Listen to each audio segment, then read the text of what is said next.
A lot of times we're kind of just going along in life, we're living life our way, right? The way we live life, the way we do things, the way we operate, the way we think, all that stuff. And a lot of times we don't even know what we don't know. And it isn't until, some discovery that takes place that allows us maybe to see with new insight, wow, this is a better way. Well, 2,000 years ago, there's a whole bunch of people in the world that were living life, and many of them weren't doing it in what we would define today as the better way, or what we would discover as what Jesus has introduced us to as the better way. I would, if I could be so bold, and listen, we're all friends here, right? At least for now. Maybe in the next half hour or so, maybe not so much, but we're all friends here. Let me just be honest, and I promise you, this is not me casting aspersions, from the stage onto the masses, right, onto the people. I'm the leader, okay? I am right at the front of the line when it comes to a lot of the problems that we're going to kind of talk about and discover over the next few weeks.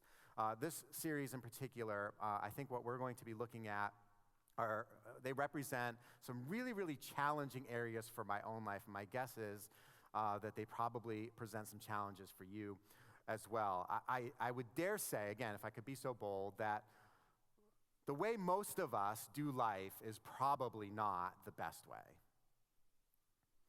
Now, I know when we're feeling kind of proud of ourselves, when we feel like we've slotted ourselves into a place where we are feeling at least moderately happy, content, successful, feels like other people, their approval rating of us is at a real all-time high. It's easy for us to maybe think that we're doing it right. But sometimes then in the isolation and the quiet of our own presence, as we really consider the feelings that we're experiencing, the thoughts that we're having about the future, the pains maybe that we're holding on to for the past, it's sometimes pretty easy for us to recognize, even though we might not necessarily say it out loud or admit it to another person, but the reality is most of us, we're just not living life the best way. We're not doing it, whatever it is, we're not doing it the right way. And Jesus recognized this. Jesus, as he interacted with all of the people from a variety of backgrounds, right? Jesus walked among the rich and the poor, the slave and the free, men and women, the outcasts as well as the elite, right? Jesus, he stood before rulers. He talked to those who were completely ostracized from community.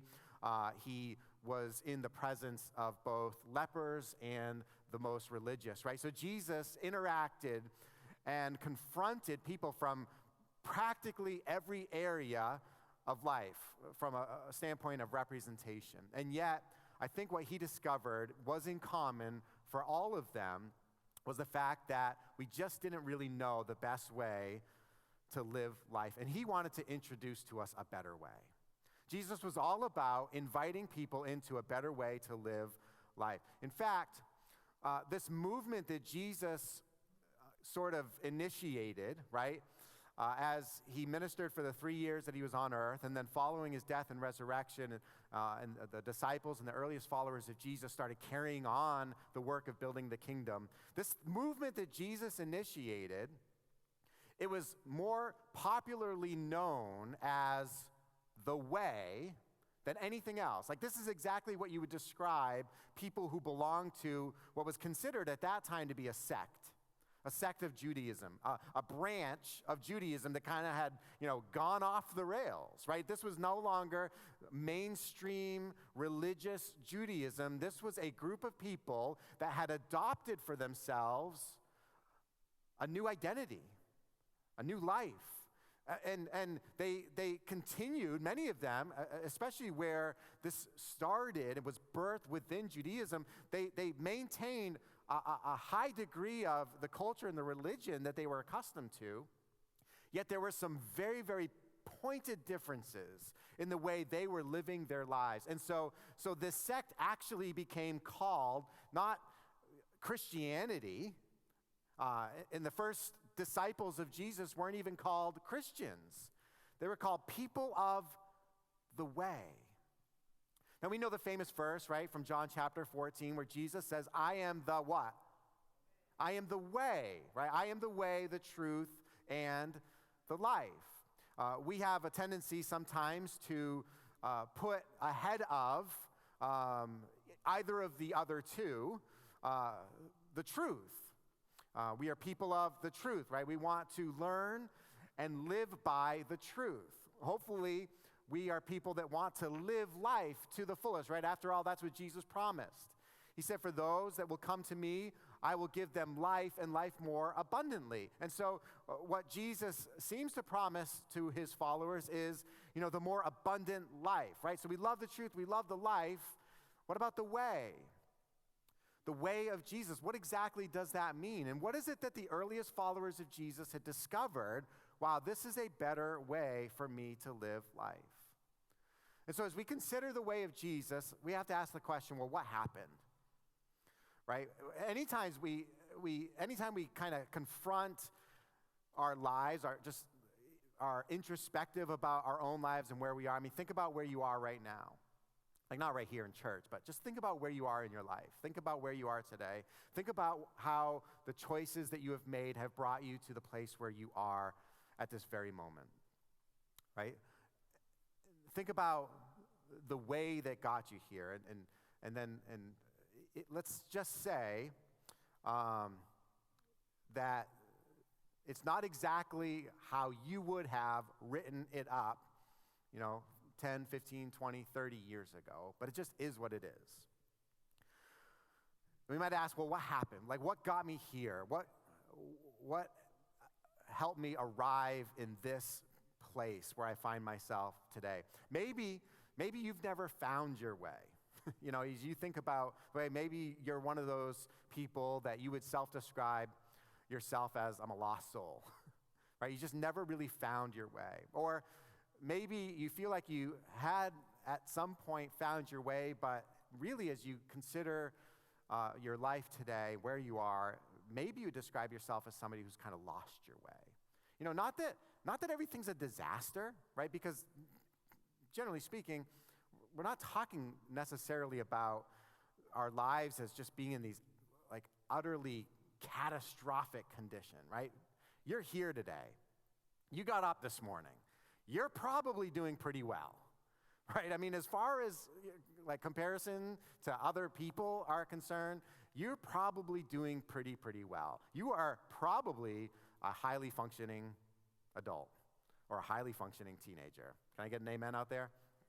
All right. So most of you're doing okay. But again, if you're really, really honest, you'd say, I feel like I've kind of lost my way because what I'm doing isn't working. Like what I'm doing in my life isn't working to the extent that I'm feeling happy, that I'm feeling full, satisfied. I'm feeling like, this is exactly the life that I want. And so I want to talk to you, not just this morning, but over the next few weeks as we kind of work out the invitation that Jesus makes to us for a better way. Maybe you'd be here today and you'd be honest and say, and I will put myself in this category especially if it helps you to feel more comfortable to hear me admit it. But maybe you just find yourself honestly in a place where you could say, I'm not the me I want to be. Like I'm not the me I want to be. Again, not a catastrophe, not a disaster, not like everything has gone wrong and like there's just no use to continuing to live this life, but things aren't exactly as I'd have them to be. I'm talking about me, right? Like that's what you're saying. I'm talking about me. And I am not the me I want to be. Maybe you're here today and you're oftentimes just overridden or consumed with anger. And you just feel these feelings of anger that really hamstring you, that paralyze you from feeling the happiness that a life with Jesus seems to promise. Maybe you're anxious. Maybe there's just like so much going on in your life that the anxiety that you kind of live with has almost become part of you. And maybe there's times where that anxiousness is actually paralyzing, but most of the time you've become they might talk about a highly functioning alcoholic, somebody that consumes an inordinate amount of alcohol, but seems to kind of carry on in their behavior a pretty normal life. Like most people can't even tell that they have a problem with alcohol. Maybe your anxiety is such that you're able to navigate through your daily life and you go to work, and most of the people that you work with don't even know the anxiousness that exists in your heart, the anxiousness that really, really has you oftentimes thinking about, worrying about things for which you have no control. Maybe you're just tired. Anybody tired? It's a good question after, something like Trunk or Treat, right? And after you're coming off the big candy crash and all that. On what Sunday morning are you not tired? And tomorrow morning, as you get ready to venture out to a new week, maybe it's just you're tired. You're tired of the days all feeling like they're exactly the same, right? That there's not nearly enough variation. There's not nearly enough opportunities for rest and reflection, and you're tired. You don't know what to do about it, right? You think, well, maybe if I worked less, I'd be less tired. Maybe if I got more sleep, I'd be less tired, right? And so you try to employ certain strategies, but the reality is you can't get out of the cycle of just feeling tired. Maybe you feel like you're failing, right? You just feel like what I'm doing isn't working, and I'm failing. I'm failing at my job. I'm failing at my marriage. I'm failing at my family. I'm failing at life, right? That's just the way I feel. Perhaps it comes from not just feeling like you're not living up to other people's expectations. Maybe it's because people are telling you that you're not living up to their expectations, or perhaps it's a feeling that you have, or a knowledge, an insight that you have that I'm not living up to what other people expect of me, and that creates a load, a burden that's very, very difficult to carry. Maybe you're worried. Maybe you're bored, right? If not now, then, well, give it a few minutes. You probably will be, right? But you're bored. There's so little that seems to produce excitement in your life. You find yourself bored. You're unfulfilled. Maybe you're full of pride. Maybe you've grown pretty proud of what you've done or what you've become, and now you've fallen into the trap of being unable to see what are some of those blind spots in your life. How many of you would say, and again, you don't have to raise your hand, but how many of you just say, I'm really busy. I'm busy. I'm distracted. We're going to talk next week about a life that's too busy. And the week after that, we're going to talk about a life that's too distracted, right? We're going to look at hopefully some strategies to help us discover this life that I believe Jesus is inviting us to. Maybe you're here today feeling like you're missing out on the best things in life. For whatever reason, you had the opportunity recently to look back and reflect on, the life that's been lived. How many of you know life moves at a really rapid pace? Like, one day you're kicking and screaming because the kids are leaving their toys all over the house, right? And you're just sick and tired of cleaning up after people. And the next moment, they're all gone, right? And the house is empty. And now you wish that there were Legos on the rug, right? You wish for those days that you kind of had missed out on, right? So sometimes we miss out on the best things in life. Maybe you feel like you're spinning your wheels. You're chasing some dreams that don't ever seem to come to full fruition, living without purpose. Maybe you're frustrated. Just frustrated with the way things are. Maybe, if I could be real honest, maybe you're sick of church. I mean, I know you're here today. Thank you for coming. But if you were really honest, you'd say, I'm just sick. I'm sick of church. I mean, I do it, but it's more of an obligation than it is this anchor in my week, this thing that I really, really look forward to, this thing that feeds my soul, that allows me to experience community and helps me to hear from God and all that. You're just sick of it. You're tired of it. I don't think any of us are exempt from feeling this from time to time, where I'm just, I'd rather do something different with my Sunday mornings. I'd rather do something different with my life. Maybe you feel like you're far from God. you just sum it up as, I don't feel near to him. I don't feel like I can experience his presence. When other people talk about enjoying a time when they're worshiping God, I have absolutely no idea what they're talking about. I think I might have, used to know what it was like to enjoy the presence of God, but like right now in my life, I just don't feel close to God. Whether spiritually or professionally or relationally or otherwise, maybe the overall kind of feeling of your life is, I just couldn't care less. You ever fall into that? It's like, I just couldn't care less.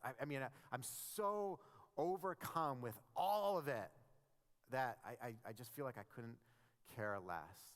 And so now here I am, I'm living, but I'm not really alive. I'm living life, right? I'm going through the motions. I'm taking care of my obligations. I'm doing the things that I'm supposed to do. For all practical purposes, most people think that I'm functioning at a very, very high level and I'm doing just fine, but the reality is I'm living, but I'm not alive. And I want to just share with you this morning that Jesus invites us to a better way. When we discover, I am not the me I want to be, and listen, there is nothing really, really all that embarrassing, about coming to that kind of acknowledgement. In fact, if you said to me, I've never quite felt that way, I'd probably tell you have a spiritual problem. If you have never come across the feeling, and if you don't just intermittently from time to time find yourself feeling like I'm not the me I want to be, you're probably not paying enough attention to your own individual life. And so let's talk about this invitation that Jesus makes. In Matthew chapter 11, Jesus says something that if you've been at church for any length of time, you've read these verses. Some of you have memorized them. Some of you had, a long time ago, put these deep into your heart, as, this is the life I want to live. And so this is the invitation that we're going to be calling out over the next few weeks as we look at what Jesus is inviting us to. Matthew chapter 11, verses 28 through 30. These are Jesus' words, and here's what he says. Come to me, all who labor and are heavy laden, and I will give you rest. Let me read that again. Come to me, all who labor and are heavy laden, and I will give you rest. How many of you could use some rest? He goes on to say, take my yoke upon you and learn from me, for I am gentle and lowly in heart, and you will find rest for your souls. For my yoke is easy and my burden is light. This is what we're going to be working out for the next 4 weeks after today. And the first thing we do is say, well, what authority does Jesus have in the area of living? Jesus says, come unto me, all ye who are weary, all those of you who are laboring, carrying burdens, and I will give you rest. What authority does Jesus have in the area of living? Well, again, we're framing this whole thing as a better way, and Jesus sets the example. So what we want to do is learn how we can adopt for ourselves the patterns for how Jesus lived his life. I'm sure we'll delve into some of Jesus' teaching and understand more of Jesus' truth, as we always do. But what we will look at is the example that Jesus sets for how to live our best life. Do you know, as you read through the Gospels, you will never ever find Jesus being stressed out. I don't know about you, but I live my life and function at my highest capacity in times when, they're the most stressful. How many of you are procrastinators? And happy enough to admit it. Yeah, some people are admitting it for other people. So when you procrastinate, you put things off until the last moment. But how highly functioning are you in those last moments? Right? Like, you get stuff done. Right? You can go after it, and it is amazing what you're able to achieve in a relatively short amount of time, right? Because you operate well in the stress. Jesus never was stressed out. And you think of all the people that have walked upon this earth, none would be more inclined to or could have a better excuse for being stressed, and yet he never was stressed out.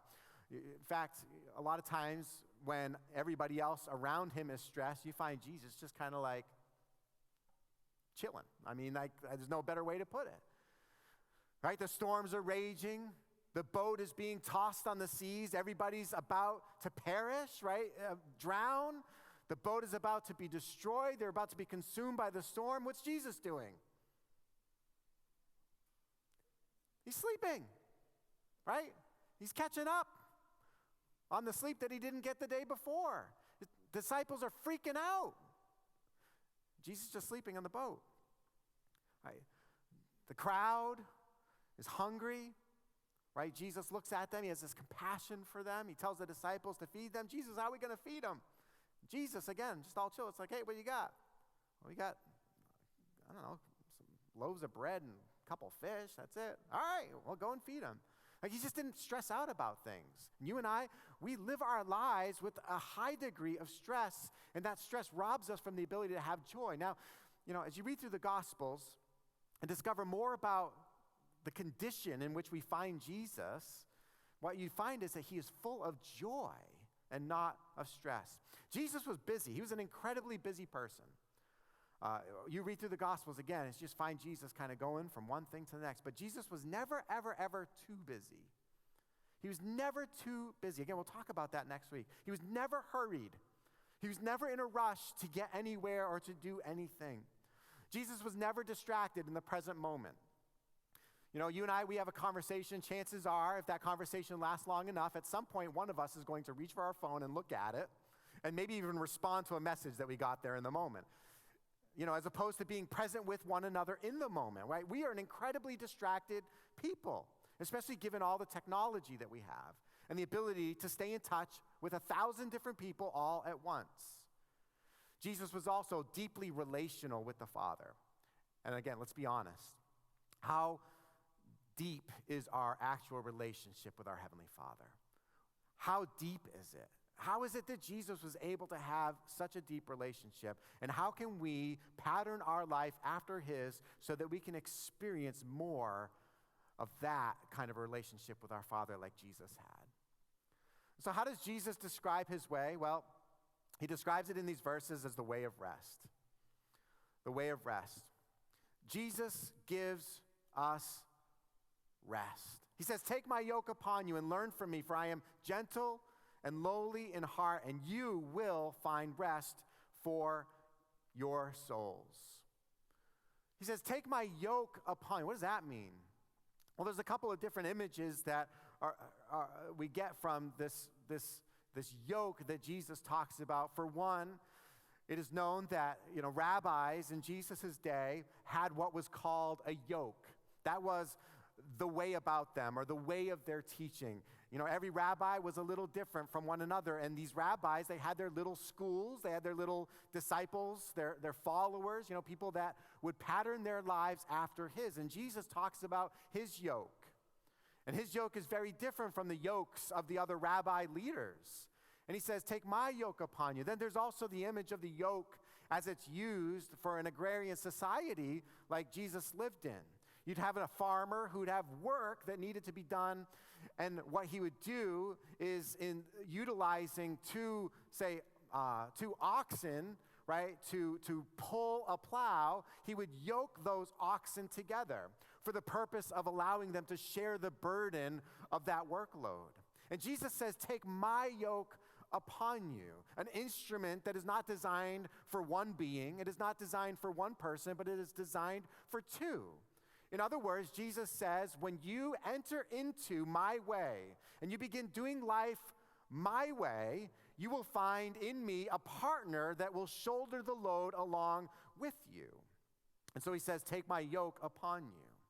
He says to take it. That is, it's an invitation. It's an invitation. It is something that Jesus is welcoming us into. It is this recognition that until we do that, we are doing life our own way, or we're doing life some other person's way. And Jesus says, take my yoke upon you. He invites us into this new life. Speaking of that, he says, take my yoke. Look at that word, my. That word, my, it differentiates what Jesus is talking about from what we are currently experiencing. He says, I get it. You have your way. What I want to welcome you into is taking on my way. And by doing that, it necessarily means that we have to make an exchange. It necessarily means that if we are going to abandon our way and take on his way, an exchange has to take place. I have to put away one way of doing things and adopt for myself a new way of doing things. Now, don't raise your hands, but how many of you are ready? How many of you are open to considering doing life a different way? Again, I am largely speaking to those of you that would admit, this is not the me I want to be, right? The subtitle for this series is When What I'm Doing Isn't Working. And so if you're sitting here today recognizing the fact the way you're living life is not working, it is not producing the desired results that you would have, I just invite you, would you open your heart to maybe what Jesus is inviting you into this morning? In order to do that, we have to exchange something. We have to say, I'm going to stop doing it this way and start doing it another way. Then Jesus goes on to describe himself and his way. He says, I am gentle and lowly. Think about your boss. It could be your boss at work. It could be your boss at home. Right? It could be the little bosses, right, that seem to rule and reign over your life for about 18 years, often longer.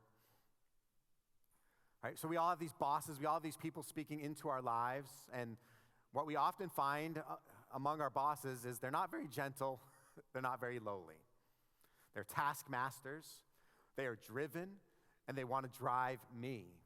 Right? And Jesus says, this is what you're going to discover when you adopt my way. You're going to find in me one who is gentle and lowly. How many of you would like to serve somebody like that? How many of you would love to walk through life living with somebody who is willing to shoulder the load with you, to bear the burden alongside of you? And that person, instead of driving you, to be better, to do better, to, why do you keep doing it this way? Why do you keep screwing up? Why is it that you're always a mess? How amazing, how wonderful would it be if we had walking alongside us somebody who wasn't harsh, like the world is harsh, right? Like we walk through life and we just experience the harshness of the world. It starts out in school, right? Somebody makes fun of you because of the way you talk or the way you look or the way you dress or the neighborhood that you live in, right? And so for those early ages, we deal with the pressure of other people kind of speaking into us. And Jesus says, you're not going to find that harshness in me. We find in this world, especially in our developed society, just arrogance, right? We find this elitism that we're constantly just kind of up against.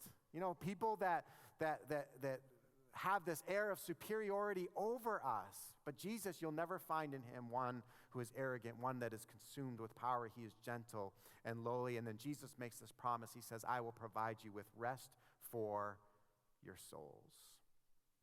Rest for your souls. You know what you need? What we think we often need is rest for our bodies, right? When we're tired, what do we want to do? We want to sit down. We want to lie down. We want to rest. We want to sleep. We want to close our eyes. We want to shut ourselves out from the consciousness of living life, right? And just kind of get the rest that we need. And so we often think about that in physical terms. I'm tired. I'm just really tired. But are you aware of what the human body is capable of doing? The human body is absolutely incredible, is it not? I know you're sitting there, it's like, well, you don't know my body. No, if not right now, at some point in your life, your body has been incredibly capable. The reality is your body can far outpace, it can outlast, it can outwork what your soul is able to endure. And Jesus here, he doesn't say, listen, I'm going to provide you the rest that you need, the sleep that you need. What you need is a good nap, a siesta, if you will. He says, I will provide you rest for your souls. What we all need is a swift kick in the pants, and we need rest for our souls. That inner part of us, the part of us that is being destroyed and killed by what our bodies are actually doing. So the way of life that Jesus provides requires this exchange. And then finally, the way of Jesus is light. The way of Jesus is light. He says, my yoke is easy. That word easy means it is pleasant, it is good. You know, we think about a yoke being put on a beast of burden, right, as something that was introducing that animal to work and to labor and to something that is hard. Jesus says, my yoke is pleasant. It's good. You're going to want to be yoked with me. My teaching, my way, it's not hard, it's easy. I imagine some of you are probably like me, where you'd say, you know, as we've kind of compiled the experiences of our lives, we find ourselves just, we're heavier than we used to be. I don't mean on a scale. That's probably true also. But we're just heavier, right? Because as you live through this world, live through this life, there's just more and more and more that gets kind of piled on. You know, chances are when you were 17 years old, you were pretty loose and carefree. 21 years old, pretty loose and carefree, right? But then the circumstances of life change, and you take on more responsibilities and pursuing more dreams, and you've got more stuff you've got to take care of, and there's more people that you're responsible for. And so now it's heavy. And Jesus says, my way is light. My yoke is easy, and my burden is light. And so, again, for the next few weeks, we're going to spend some time discovering what is the way of Jesus. How can we learn better for ourselves how to adopt the way of Jesus into our lives? And I hope you'll come along that journey with me. I am going to invite the band to come out. They're going to close us in a song. And as we sing the song together, I just want to invite you to think about and reflect on.